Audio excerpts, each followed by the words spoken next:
Bienvenue sur votre chaîne préférée Akhbar al-Bled de Hassan Atlemsan.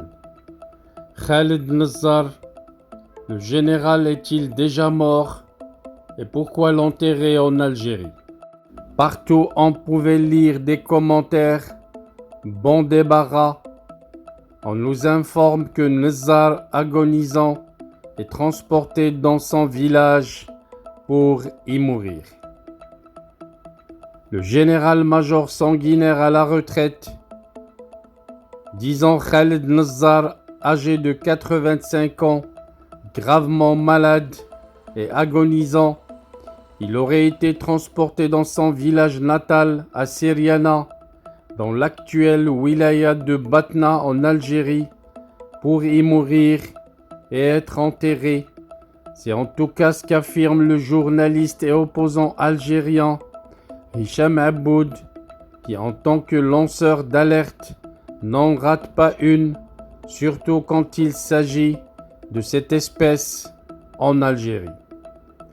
Ce chef d'état-major de l'armée algérienne, 2 ans durant 1988 à 1990, puis ministre de la Défense nationale de 1990 à 1993, s'est illustré non pas par des faits de guerre, comme lui aurait conféré son parcours militaire, mais par des meurtres et assassinats.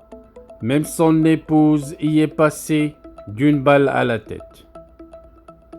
Il est à l'origine de tueries sauvages, 500 manifestants civils tués en une journée et 15 000 autres ont été arrêtés lors des émeutes d'Alger en 1988, lorsque le président Chadli Benjedid avait proclamé l'état de siège et confié la responsabilité au général Khaled Nazzar, qui avait donné l'ordre de tirer sur la foule.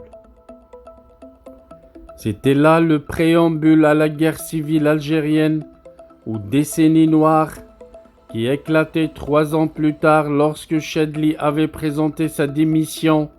Entre 1991 et 2002, les violences de ce terrible conflit avaient fait entre 150 000 et 200 000 morts, ainsi que des milliers de disparus. Plus d'1 million de personnes ont été déplacées, tandis que des dizaines de milliers d'autres se sont exilés. Cette décennie noire avait coûté la bagatelle d'au moins 20 milliards de dollars de dégâts.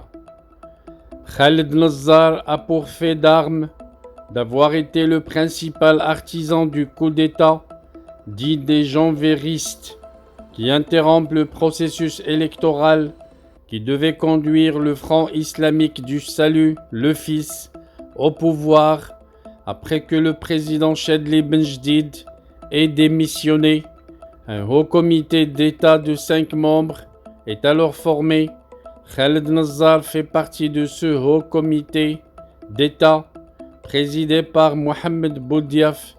Après l'assassinat de ces derniers, dont le général Nazzar, le ministre de la Défense, en est évidemment l'initiateur responsable.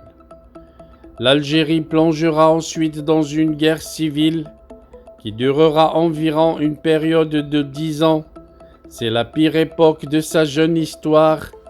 Khaled Nazzar échappe malheureusement à un attentat le 13 février 1993. Un fourgon bourré d'explosifs a été mis à feu à distance au passage de son cortège. L'explosion n'a pas fait de victimes. Le nom du tyran Khaled Nazzar restera à tout jamais lié à la décennie noire qui a arraché la vie à nombre d'Algériens. Mais ses exploits ne s'arrêtent pas qu'à cela. Après avoir été condamné par contumace à 20 ans de prison pour cause d'exil volontaire, il rentre au bercail par la grande porte cette fois. En effet, traqué par la justice internationale et la Suisse, il fuit vers Alger, qui semble-t-il lui a effacé l'ardoise. Hirak oblige, est mort dans des conditions obscures de Gaïd Salah avec Mohamed Mediane, alias Tawfiq, un compagnon d'infortune au parcours dramatiquement tumultueux, presque identique. Il reprend son tablier de bourreau pour mater les manifestations, béni en cela par le président mal élu, tout juste intronisé. Les Algériens, en apprenant que Nezzar était rentré au pays dans l'avion présidentiel, se sont alors dit que les balades du Hirak dans les rues d'Alger et des autres wilayas étaient bel et bien finies.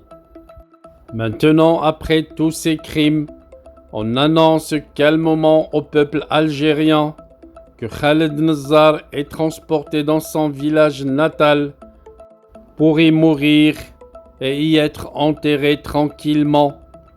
Certains d'entre eux disent bon débarras, mais d'autres qui ont encore mal, tyrannisés par ces crimes, se posent la question: est-ce que le cadavre de Khaled Nezzar devrait être enterré sur un sol algérien, un sol qui porte toujours le sang de tous les Algériens, des centaines de milliers d'Algériens tués de sang-froid par l'armée algérienne dirigée à l'époque par le même Khaled Nezzar.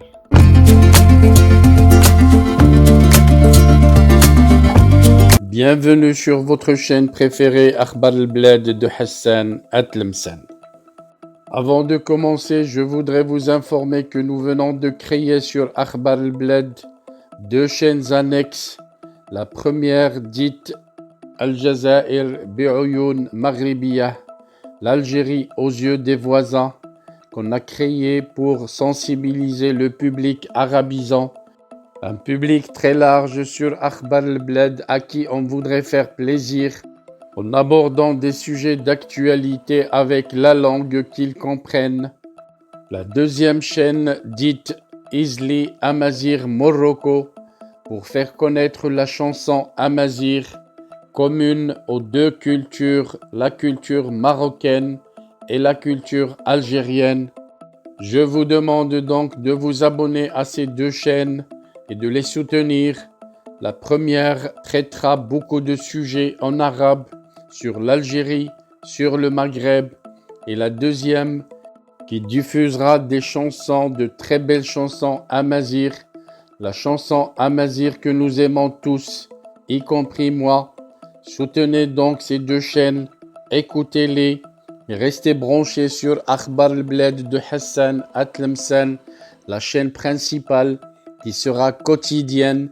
Les deux autres chaînes peut-être ne seront pas animées de la même cadence, mais vous y trouverez chacun, en ce qui le concerne, des sujets qui vous intéressent.